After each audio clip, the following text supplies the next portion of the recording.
Olá, turma de História e Historiografia da América. Nossa primeira videoaula, nós nos reencontramos aqui. O primeiro vídeo foi um vídeo introdutório geral, de debate geral sobre a disciplina. E agora nós começamos de fato a fazer esse percurso, vamos dizer, acelerado pela história da América, principalmente a história da América latino-americana, o que já seria uma coisa imensa, né, dado a dimensão de 500 anos em uma disciplina apenas. Então, de certa forma, nós vamos fazer um apanhado geral, escolhendo determinados temas que nos são mais caros, já falamos isso antecipadamente. E aí nos cabe, claro, fazer uma introdução aos povos pré-colombianos antes de entrarmos no domínio espanhol na América espanhola e depois o domínio inglês na América inglesa. Principalmente essas duas colonizações é que nós vamos focar como temas centrais. A grande dificuldade de se fazer, já citamos no vídeo anterior, de fazer história com as civilizações pré-colombianas é a escrita.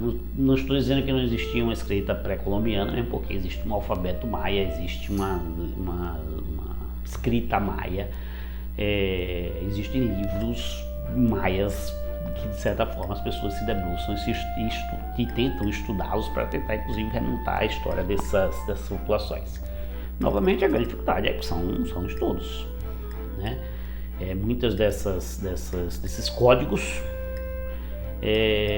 foram perdidos e aí especialistas tentam remontar com as línguas existentes, tentam remontar aquilo que esses códigos nos indicam para compor de fato uma linguagem. Então, não sou especialista nisso e quiçá com as novas descobertas, com os novos achados arqueológicos, a gente não consiga, de certa forma, ampliar ainda mais a história dos povos pré-colombianos.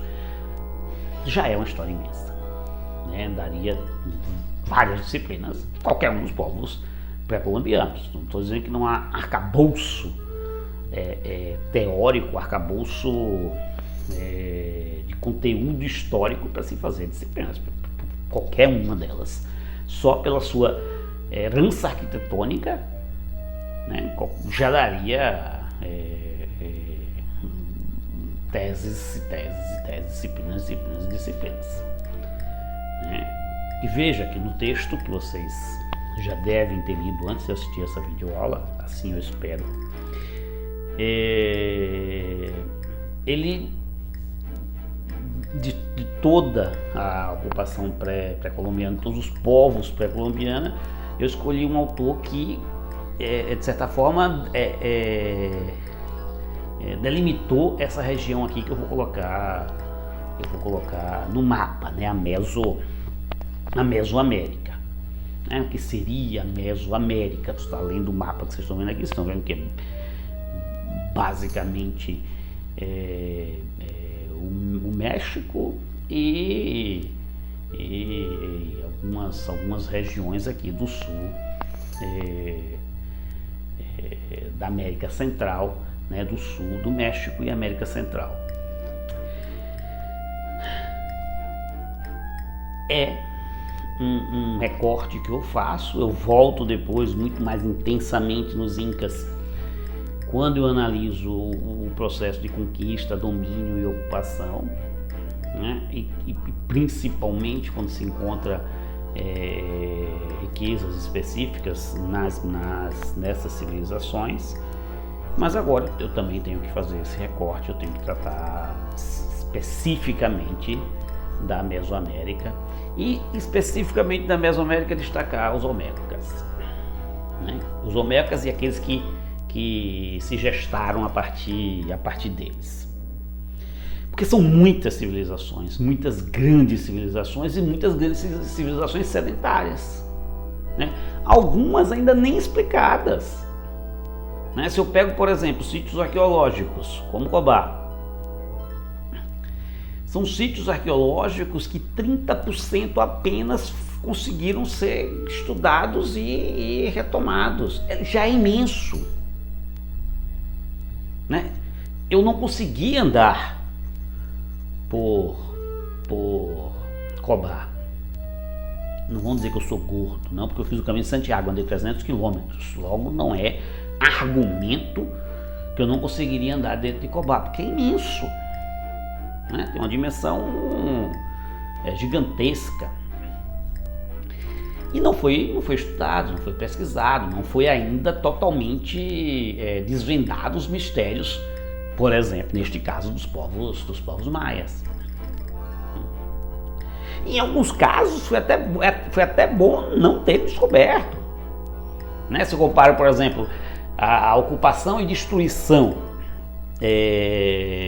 do Lago dos Mexicos pelos espanhóis, né? A construção da cidade do México, eu vou ver a Catedral do México, aquele símbolo, né, da ocupação espanhola na América, em cima dos maiores sítios arqueológicos da história da humanidade, né? Agora que os mexicanos, agora não, há muito tempo, mas exige dinheiro e as pessoas nem sempre querem destinar dinheiro para a história, né? Estão escavando, mas estão escavando num sítio histórico que está abaixo de outro sítio histórico, né? Porque a Catedral do México já é também uma entidade, além de religiosa, uma entidade histórica do povo mexicano. Então essas civilizações, não é uma civilização, são várias civilizações sedentárias que conviviam inclusive com outras civilizações nômades. É de uma riqueza assim impressionante. Logo, já é de uma quantidade de estudo impressionante. Somente o México, né? Se eu pego o Museu de Antropologia do México, é uma coisa que você não consegue visitar em um dia, uma coisa grandiosa, imensa, com uma quantidade de registros e documentos e artefatos encontrados ao longo do processo de estudo.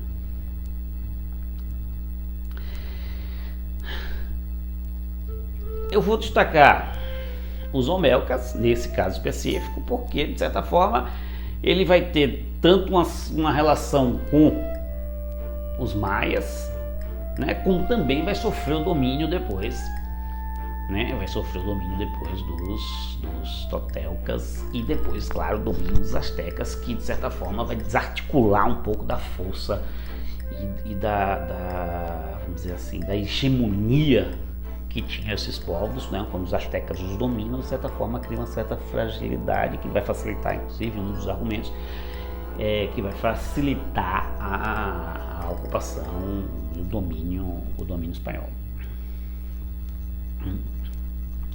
Esses primeiros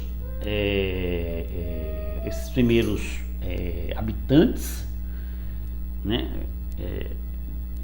estavam ali mais ou menos no que hoje a gente conhece como a região de Veracruz, Tabasco, né? Então esses dois estados hoje, talvez é melhor botar o mapa aqui para vocês situarem mais ou menos onde estavam os Olmecas. E, de certa forma, essas escavações, esses estudos arqueológicos registraram que eles se especializaram primeiro como caçadores e coletores de alimento, mas depois, em volta de 5.000 antes de Cristo, eles começaram a desenvolver uma série de técnicas fantásticas, né, avançadas de agricultura, de produção de cerâmica e de construção de cidades, né? Só como registro e exemplo, construções de cidades que às vezes tinham blocos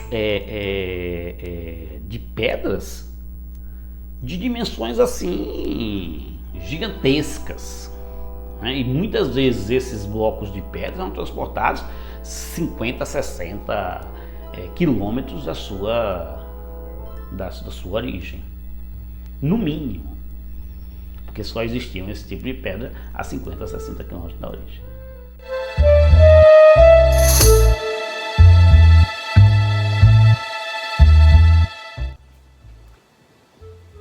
autor venha questionar, por exemplo, depois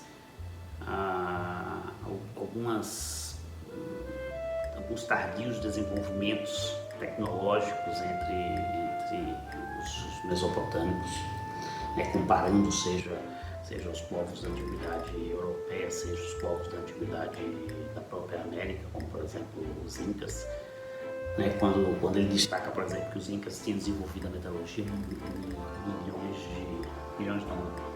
milênios de anos antes dos povos mesopotâmicos. Ele fala dos transportes, por exemplo, ele diz que não inventou a roda. Mesmo não tendo inventado a roda, o sistema de transportes dos povos da Mesoamérica não podem ser assim questionados diretamente, baseado na roda, como se a roda fosse o único mecanismo de transporte, como se inventar a roda fosse inventar a civilização. Estou pegando um modelo que é um modelo atual nosso, sei lá, do carro, dos veículos em geral, e estou transformando esse modelo num modelo para toda e qualquer desenvolvimento da humanidade. Me impressionou muito essa estrada que eu vi em Quintana-Roo, e depois eu descobri que essa estrada ia até próximo ao Cidade do México. Né? Minimamente essa estrada chega até hoje nos povos olmecas, né? Então ali nessa região que eu mostrei de Veracruz e de Tabasco, essa estrada maia olmeca, maia asteca, como vocês queiram chamar, ela ligava essas duas civilizações, permitia trocas e comércio entre as duas civilizações, que talvez fossem uma das maiores e mais avançadas e mais envolvidas histórias do mundo. Há 2 anos atrás, eu fiquei com preguiça de pegar um carro em Quintana-Roo e dirigir até a Cidade do México. Eu peguei um avião, né? São 1000 quilômetros. Onde que na Europa tinha há, sei lá, 500 anos, não 500 anos,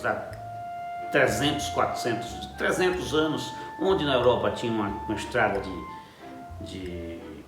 uma estrada carreteira de 1000 quilômetros, caminho de Santiago talvez, esses caminhos romanos, mas não creio que chegue a 1000 quilômetros continuamente, que perdesse comércio contínuo, não creio.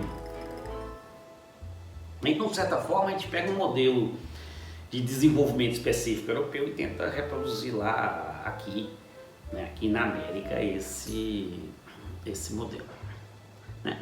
Claro que, com os artefatos que eu tenho, já falamos sobre isso, as análises são mais difíceis. São mais difíceis, são mais subjetivas, e portanto essa é uma história, de certa forma, que, embora científica, é uma história científica, mas que se supõe às vezes mais do que se tem certeza. A máscara do jaguar, aquela primeira que eu tirei foto para vocês, claro que eu tenho cópias de máscara, não tenho as máscaras originais, mas a máscara do jaguar que eu postei lá no nosso ambiente de aprendizado, as pessoas evocam o jaguar como sendo o grande deus dos olmecas, por conta da sua ferocidade, da necessidade de agradar o jaguar para que ele não, vamos dizer assim, não atacasse as pessoas. É óbvio que eu também nunca ia me encontrar com um jaguar. Mas, por exemplo, sei lá, se eu pego 2 pequenas máscaras que eu tenho aqui, máscaras mirins, não sei se consegue se ver bem. Essa aqui tem uma serpente, certamente poderia ser, né, para evocar a serpente não ser atacada por uma serpente, mas aqui tem uma tartaruga. Não necessariamente a devoção, vamos dizer, que seja religiosa a um determinado animal seja necessariamente porque esse animal é perigoso, porque eu não quero que ele me ataque. O autor também vai pegar uma uma divisão que eu acho talvez desnecessária, a questão da divisão do trabalho. Ele vai dizer que existia divisão do trabalho. Essa é uma preocupação de todos que analisam qualquer civilização, é verificar se tem divisão do trabalho ou não tem divisão do trabalho. Como se o trabalho fosse o motor principal de qualquer sociedade. Talvez a gente seja tão viciado na ideia de trabalho que a gente parte da ideia de que o trabalho já é o motor definidor se a civilização é avançada ou não é avançada, como se existissem civilizações avançadas só porque dividem o trabalho. Porque tomamos a nossa como sendo avançada. Eu acho atrasadíssimo. Pessoas que dividem uma coisa não sabem fazer a coisa toda, sabem fazer só um pedacinho. Mas voltemos. E aí ele vai dizer que existia divisão do trabalho, por exemplo, algumas pessoas se especializavam em agricultura, outras pessoas se especializavam em artes e ofícios, outras pessoas se especializavam na defesa, outras pessoas se especializavam no governo, né? E aqueles que se especializaram no governo geralmente tinham vínculos religiosos.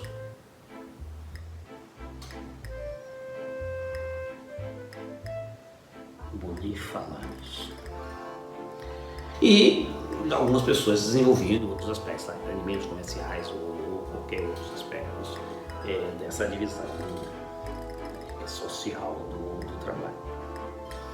Ele vai dizer praticamente que eles se devotavam ao jaguar como um deus onipotente, né, como se fosse o principal deus daquela civilização. E isso estava muito claro nas oferendas aos mortos, né? Tem alguns túmulos, algumas urnas funerárias são fantásticas, maravilhosas, foram encontradas por toda a região do que hoje é conhecido como México, que demonstram a riqueza de uma urna funerária, seja maia, seja tolteca, seja olmeca, seja mexica, seja asteca. São urnas funerárias assim, de uma sofisticação impressionante, né? E que revela o culto aos mortos, né? É claro que no México, desde sempre, até hoje, o culto aos mortos é algo, vamos dizer assim, até festivo, né? Faz parte da cultura mexicana esse culto aos mortos, a morte como uma entidade, às vezes, de festa. Várias civilizações o fazem. E vamos e convenhamos, até eu que sou marxista, não conto isso para ninguém, não está em momento de se falar isso. Mas até eu que sou marxista, tenho que acreditar na vida após morte. Óbvio. É porque vai que existe.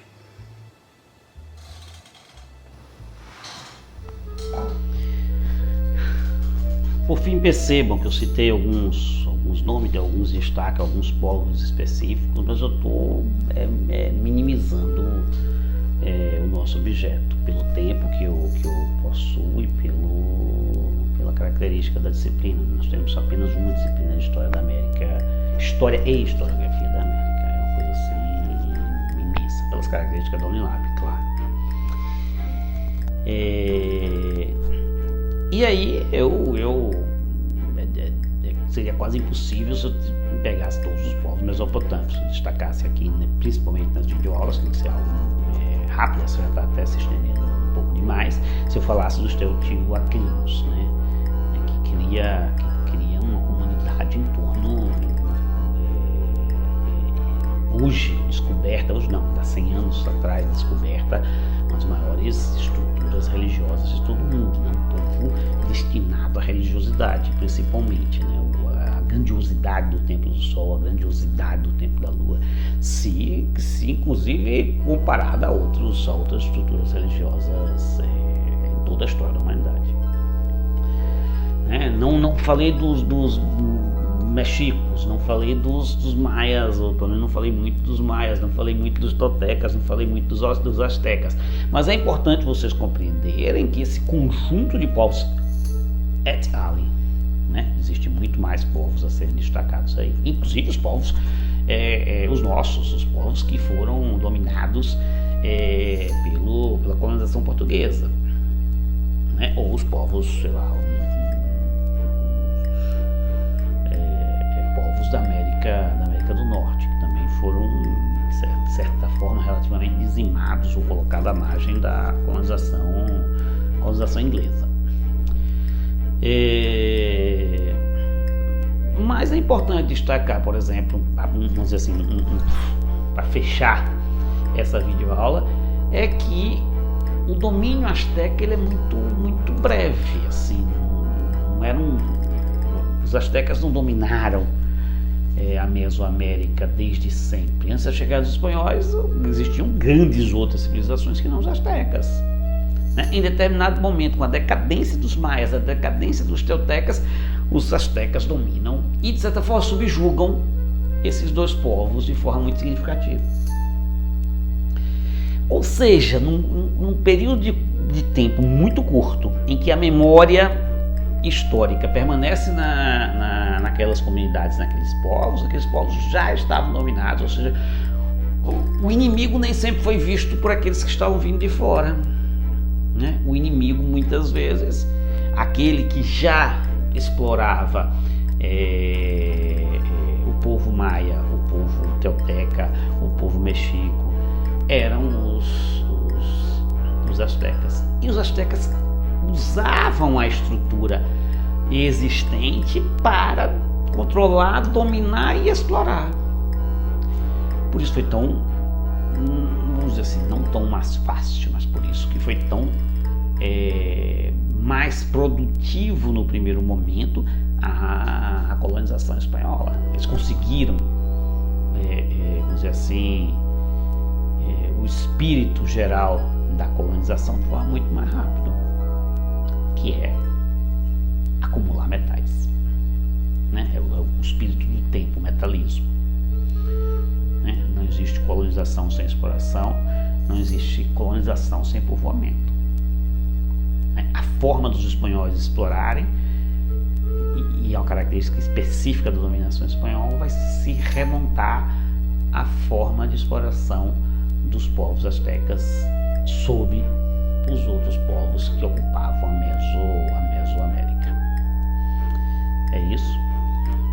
Espero ter clareado alguns pontos do texto. Aqueles que tiverem dificuldade, voltem ao texto, e na próxima quinta-feira nós nos encontramos para nosso debate em torno desse tema, fechando esse quadro e partindo, avançando nos períodos históricos.